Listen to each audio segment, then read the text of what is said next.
Открыта продажа билетов на чемпионат мира по боксу среди студентов в Якутске. До начала престижных соревнований остались считанные дни. Так любители бокса смогут приобрести билеты, не выходя из дома, через интернет. Стоимость билета от 100 до 700 рублей. Все подробности у Владимира Сенюшкина.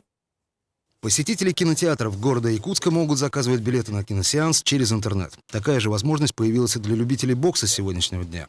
Желающий может приобрести билет на чемпионат мира по боксу среди студентов через интернет-портал ikt.ru в онлайн-режиме. При содействии Федерации бокса республики и Саха интернета была подготовлена эта программа. Я думаю, что она себя зарекомендует в будущем. И, конечно, это тоже один из этапов подготовки к предстоящим играм «Дитязи», где к тому времени, мы думаю, на все мероприятия билеты будут продаваться также через онлайн-продажу. Приобрести билеты на все соревнования чемпионата можно на сайте afisha.ikt.ru в разделе «Купить билет на чемпионат».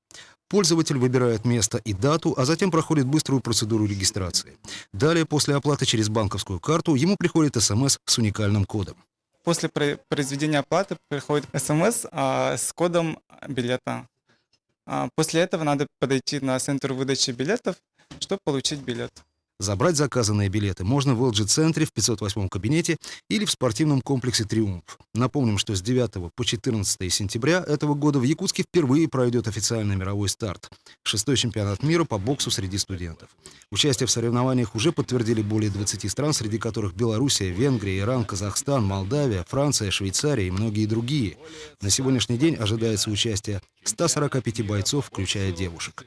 Владимир Сенюшкин, Александр Колмогоров, Иван Семенов, НБК «Саха», Якутск.